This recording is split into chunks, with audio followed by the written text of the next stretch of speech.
Hi there, welcome to this week's math video. Today we're going to be learning all about fractions. We're going to be learning how to compare and order fractions and mixed numbers. We're going to look at equivalent fractions and also discuss how a fraction is really a division statement. To do this, we're going to be going over to Mathantics. These guys do a really good job of showing you visuals for how fractions work, and I think what they show is very helpful. So please pay close attention. In between, I will have some challenges for you, so hopefully you can follow along and do your very best. Some of this may be brand new information for you, so just be patient with yourself and just do the very best you can. You can always watch this video more than once.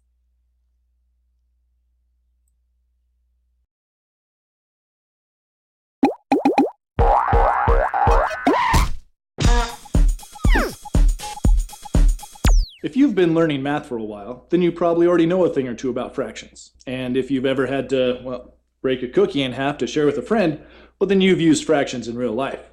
Oh, well, thank you. That's because fractions are used to represent smaller pieces or parts of things. When you're first learning about fractions, it can help to draw pictures to see how they work. So let's start by drawing a circle. Now this circle represents what we call a hole. Now, not the kind of hole you can fall into, more like a whole cookie or a whole pizza. Now, if we divide that circle or whole amount into 4 parts, then we call each of those parts a fraction of the original whole circle. Because this is math and not art, we can't just keep on drawing pictures. We need to learn how to write out fractions using the language of math. Yep, you guessed it. That means using numbers. Unlike a regular number, to write a fraction you need 2 numbers, one number on top, one number on bottom, and a line between them. I'll explain exactly what the line's for later in the video. But for now, let's figure out what those 2 numbers mean. Remember, fractions are used to represent parts of something. And the number on the bottom tells us how many parts that something is divided into. The number on top tells us how many of those parts we have. For example, let's write a fraction for our drawing here. I divided the circle into 4 parts, right?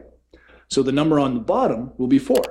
And I still have all 4 of those parts, so the number on top will also be 4. I have 4 out of 4 parts. That means I still have a whole circle. But what if somebody came by and took away 1 part from the circle? Well, the circle's still divided into 4 parts, so the bottom number would still be 4. But I only have 3 of those parts left. So that means the top number will change to 3. So I have 3 over 4, or 3/4 of a circle. Make sense so far? Good. Let's try another example. Let's say that I divide a rectangle up into 8 parts, and I give you 3 of those parts. Since the total number of parts is 8, the bottom number will be 8. And since you have 3 of those parts, the top number will be 3. So the fraction I'm giving you is 3 over 8, or 3/8 of the rectangle. No need to think. Oh. And it's important to remember that for fractions to work right, the parts that you divide the whole up into have to be equal. We can't take a candy bar and say, well, I'm going to divide it into 2 parts, so this is your half and here's my half. Let's look at a few more examples so you can really see the pattern of how fractions can represent parts of objects. This rectangle is divided up into 3 equal parts, and 2 of them are shaded red. So 2 over 3, or 2/3 of the rectangle, is shaded red. The circle is divided into 12 equal parts, and 7 of those parts are shaded green. So 7 over 12, or 7/12 of the circle, is shaded green. The hexagon is divided into 6 equal parts, and 5 of those parts are shaded blue. So 5 over 6, or 5/6 of the hexagon, is shaded blue. All right. So you can see how fractions can be used to represent parts of objects like circles and rectangles, but fractions can be used for more than that. They can be used to represent parts of, well, anything, like pets, for example. Let's say you have 7 pets, 4 dogs, 2 cats, and a big fat hamster. Well, that means that 4 over 7, or 4/7 of your pets are dogs, and 2 over 7, or 2/7 of your pets are cats. And 1/7, or 1/7 of your pets are hamsters. It also means that your house probably smells like a pet store. Okay, so fractions can be used to represent anything from parts of a circle to kitty cats. But did you know that fractions can also be used to represent things you can't even see? Well, like a test score, for example. Let's say you take a math test and there's 20 questions on the test, and you get 17 of those questions right. That means that you got 17 over 20, or 17/20ths of the questions right. All right, so that's the basic idea of how fractions can be used to represent parts of things. But there's a lot more to fractions than that. In the next section, we're going to be looking at some of the other things we can do with fractions. But before that, let's review. Fractions are used to represent parts of a whole. Fractions are written in the form of a top number over a bottom number with a line between them. The bottom number represents how many parts the whole is divided into, and the top number represents how many of those parts you have. And finally, the parts that a whole is divided up into must be equal for fractions to work right. To really understand how fractions are used to represent parts of things, be sure to do the exercises. And I'll see you in section 2. Now that we know how to use fractions to represent parts of a whole, there's a few different things we can do with them. First of all, we can compare fractions. Comparing fractions means checking to see if one fraction is greater than, less than, or equal to another fraction. That's pretty easy if we think of fractions as parts of objects and draw pictures to help us see what we have. Here's an example.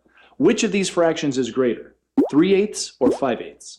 To answer that question, let's start by drawing two rectangles and divide them into 8 equal parts. Since the rectangles are divided into 8 parts, each of those parts is called an eighth.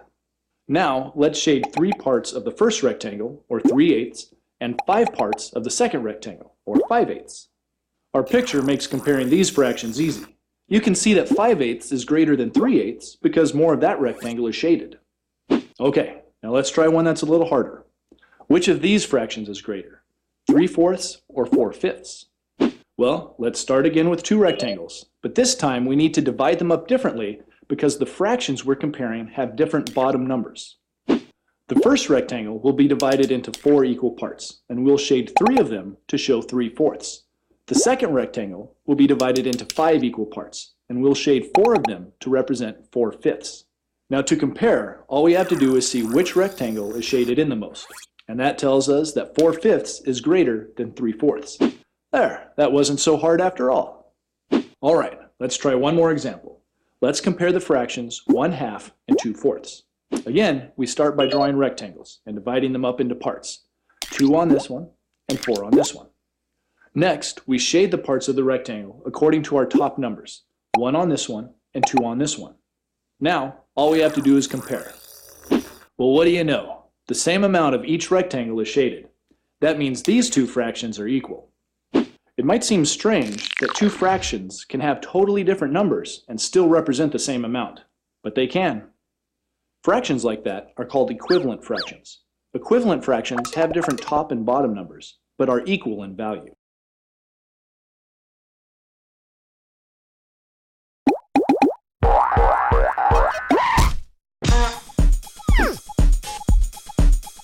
Okay, so far we've learned how fractions represent parts of things, and we've learned how to do some simple math with those parts.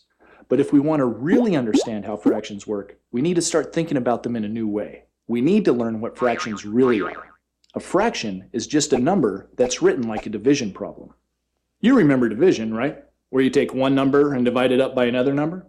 And you might also remember that there's different ways to write a division problem. When you first learn about division, you usually see division problems written like this. Now that symbol in the middle just means divide this number by that number. Then you learn it's useful to write a division problem a different way, like this. Now that's still the same division problem. It just uses a different symbol to tell us to divide. So that's 2 different ways to write the same division problem. But wait, there's more.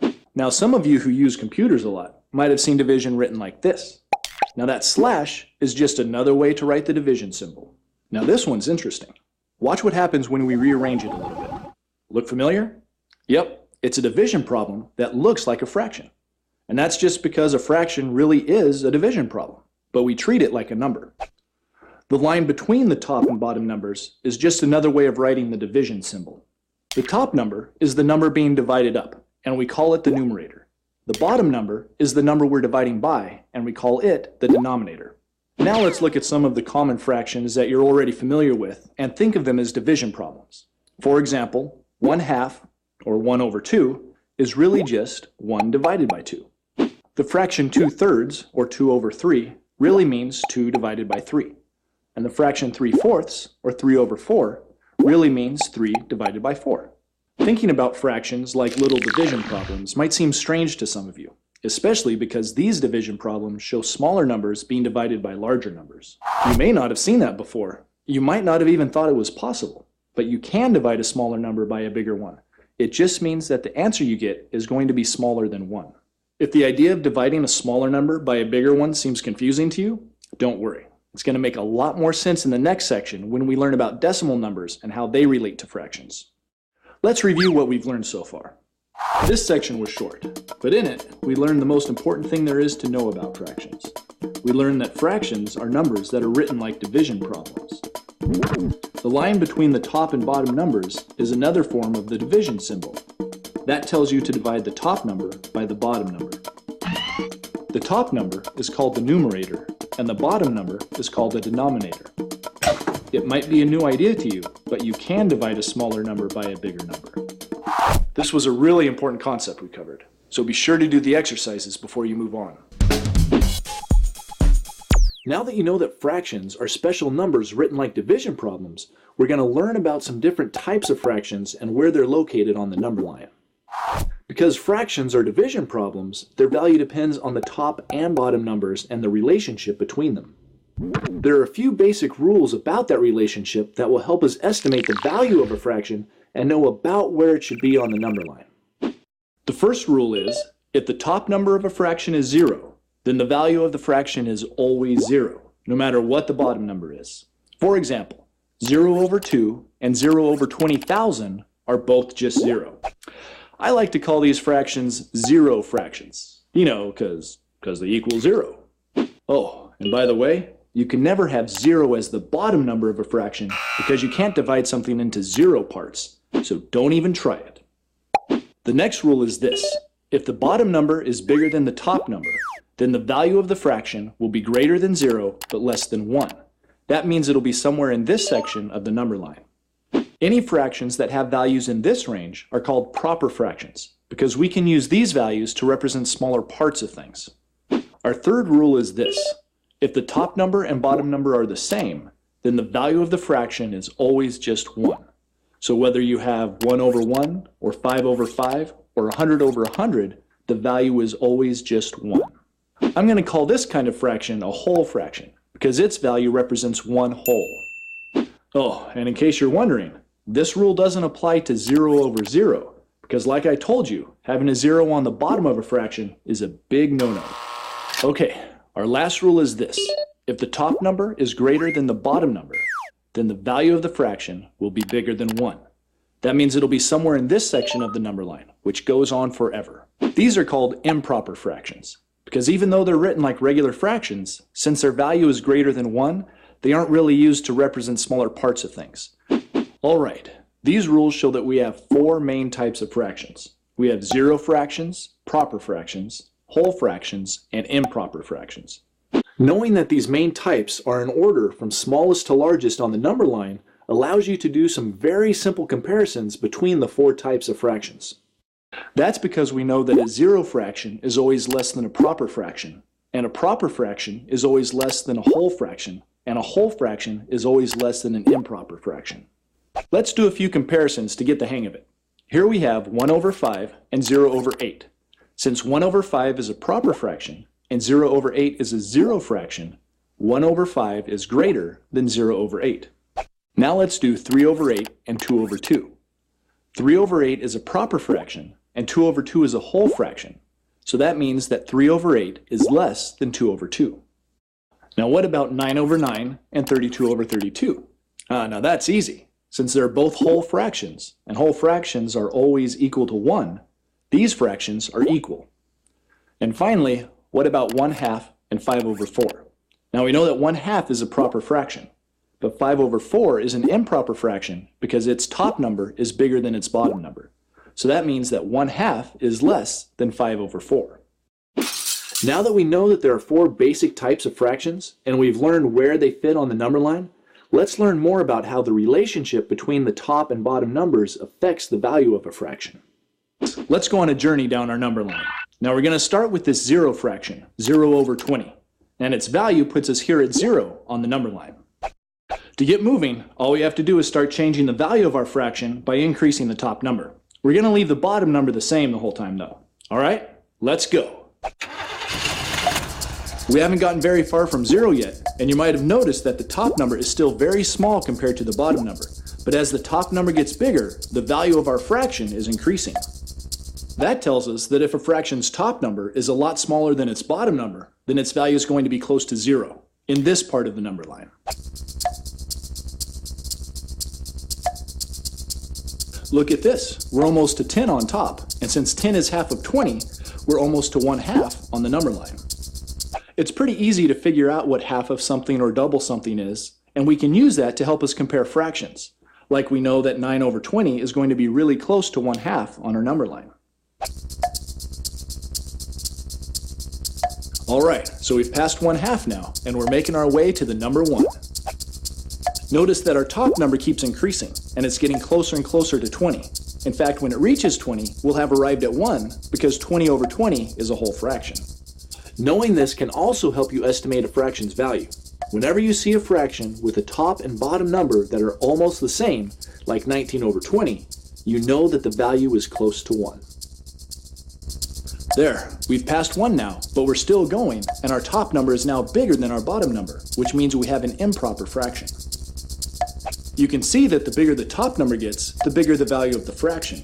And we could keep on going forever, but that might take all day. Okay, so our journey showed us some pretty useful regions of the number line.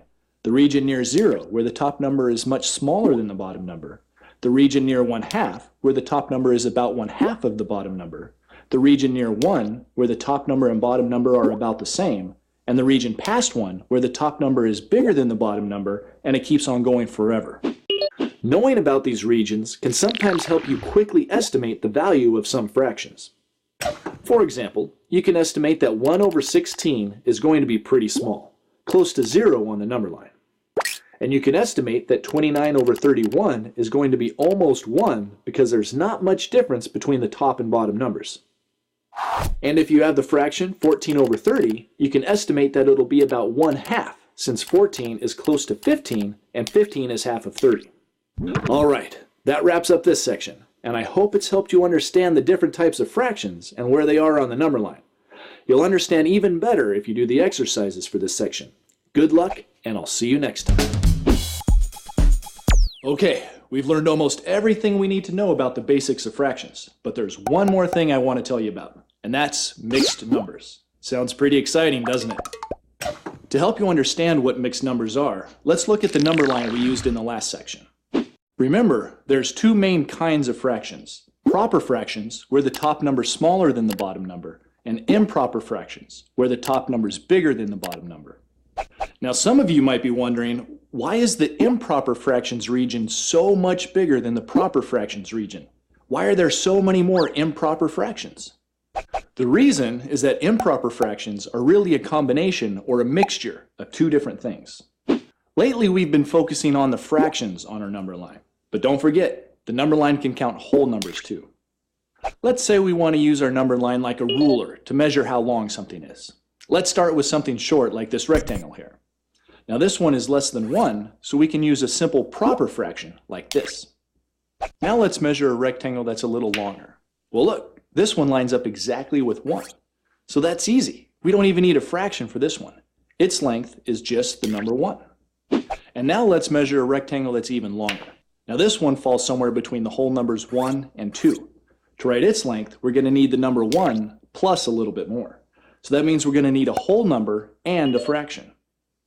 To figure out what that fraction will be, notice that the space between the 0 and the 1 is the exact same length as the space between the 1 and the 2. That means if we divide the space between 1 and 2 into fractions, they'll be the same as the fractions between 0 and 1. The proper fractions. So this rectangle is 1/2 long, and this rectangle is 1½ long. It's like the proper fraction region is repeated between any two whole numbers. So while our number line counts whole numbers, in between each whole number, it also counts proper fractions.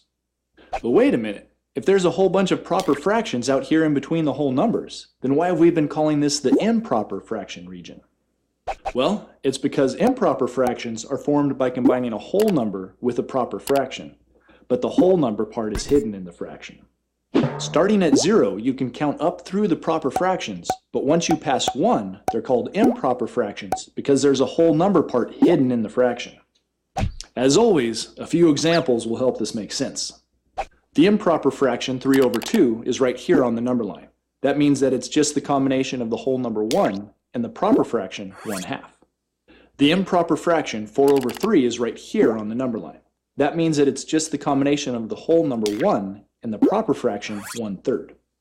The improper fraction 9/4 would be right here on the number line. That means that it's just the combination of the whole number 2 and the proper fraction 1/4. Alright then, if an improper fraction is really just a combination of a whole number and a proper fraction, then why don't we write it like that? Well, we can. When we write an improper fraction as a combination of a whole number and a proper fraction, we call it a mixed number. A mixed number looks like this. The whole number part comes first, and then the fraction part comes right after it, a little bit smaller. And when you read a number like this, you say 1½ You say the and because it really is like you're adding 1 to 1/2, but you don't have to show the plus sign. Now that we know that a mixed number is another way of writing an improper fraction, we're going to learn how to convert back and forth between those two forms. Let's start by learning the procedure for taking a mixed number and rewriting it as an improper fraction. Now there's a few different ways you can do it, but I'm just going to show you the quickest way. Here's the first improper fraction we're going to rewrite, 3½ Now we know that our answer is going to be an improper fraction, so let's go ahead and write the fraction division line. The bottom number of our answer is easy. It's just the bottom number of the fraction from our mixed number, in this case 2. To get the answer's top number, we need to do 2 steps. First, we need to multiply the bottom number of the fraction, 2, by the whole number part, which is 3. So 2 times 3 gives us 6.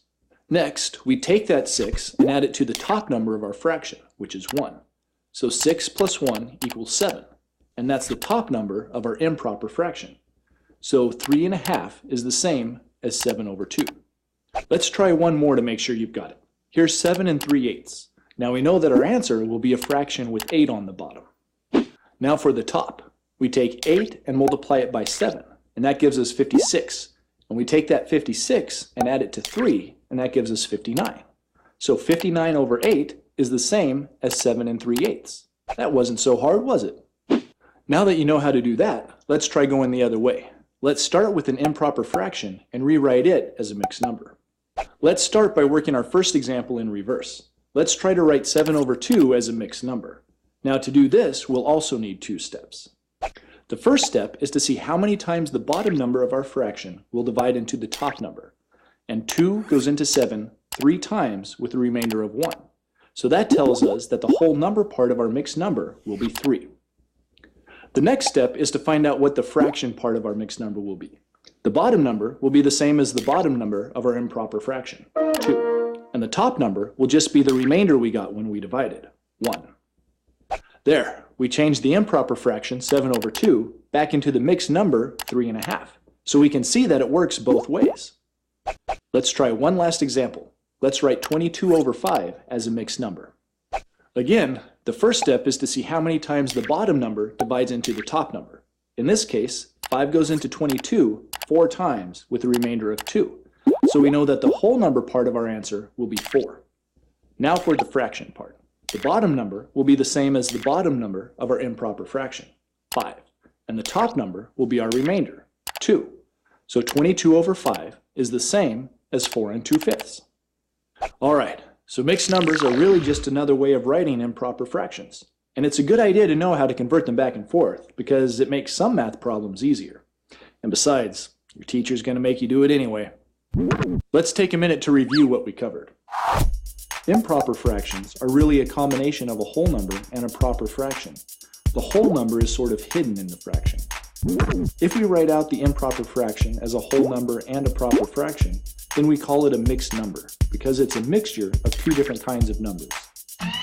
We can convert back and forth between improper fractions and mixed numbers since they're just two different ways of writing the same value.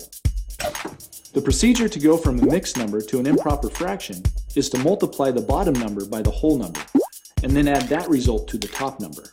That gives you the top number of the answer, and the bottom number is just the same as the first bottom number. To go from an improper fraction to a mixed number, we have to find out what whole number is hidden in the fraction by dividing. The answer of the division is the whole number part. The remainder of the division is the top number of the answer, while the bottom number is just the bottom number of the original fraction. Now these procedures for converting mixed numbers can take a lot of practice, so be sure to do the exercises. All right, friends, thanks so much for doing your very best with this video. I just want you to know that it's always a great day to learn something new. It might be challenging and it might be really hard, but guess what? Everything is hard before it's easy. It just takes lots of practice and it gets better and better. So we'll be practicing together, so don't worry. All right, have a wonderful day.